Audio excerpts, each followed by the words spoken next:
Let's talk about how to research on the internet. So we're researching the history of women in computing. So you open up Google on your web browser and you would type in here in the search bar whatever search terms you think might get you the best results. So here's a little tip. You should really begin with a reputable website. So if I were researching in a library, I'd probably go to Encyclopedia Britannica, look up a topic, and kind of find out what I need to know about that topic. Because in the encyclopedia, I'd find out sort of the key information that I need to do further research on. Well, online, the best encyclopedia, and research has shown it's equally as good as Encyclopedia Britannica, is wikipedia.com. You know, people often say, but Wikipedia, you can, anyone can edit it. That's true, but it means that anyone can fix the mistakes. And so that's why Wikipedia is actually quite accurate. So if I go to wikipedia.com, and what I want to find out about is the history of women in computing. So I'm typing in key terms, history, women, computing. And if I click that open, I should find something about the history of women in computing. It says it doesn't exist. There's the history of computing. There's women in computing. So I'm sure that would...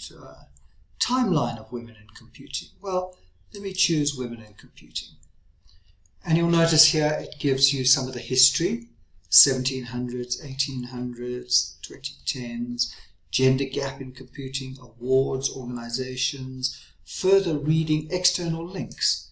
So one useful thing is you've got links at the bottom of the page that you can click on to find more information. But equally, you've got sources there. And if you start reading this page, you'll start getting ideas about what it's all about. So let's say I go to the 1960s and I find some names here. So these are all women who have done things in computing. And I can either click on their name, like Millie Floss, I want to find out more about her, and there's a little bit more about her. And so I can go into that in greater depth. Or in my search term, I can now go Millie Floss and find out if they have more about her. Mill on the floss mill. Okay, that's not working very well. One thing I can do is if I put inverted commas, quotation marks around Millie Floss, then it kind of forces it to look for those exact words, not things about mills, not things about floss, because here I've got Millie, and here it's in floss. So if I put quotation marks, it must always look for Millie Floss. So if I click that open, it should have improved it.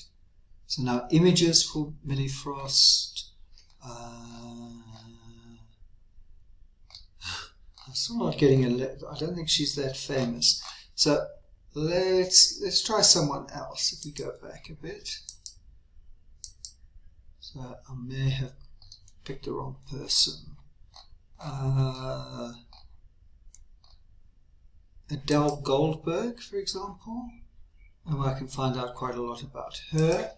And then I can put quotation marks, Adele Goldberg, and see, can I find more pages?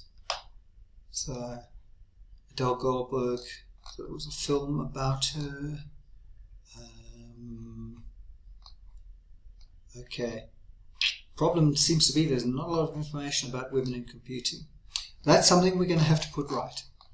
Another thing you can do is if I'm looking up women in computing,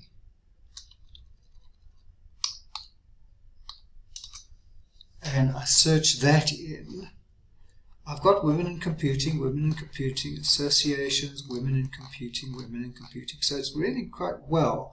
But what if I want to find out specifically about Africa? Then I can put plus Africa. And then every page, now it says top 10 10 African women in ICT, African American women in computer science, notable women. Okay, and if I look through here, Middle East, Africa. So I'm now getting a lot more stuff that's relevant for African. So you can force words to be in your search term by putting a plus in.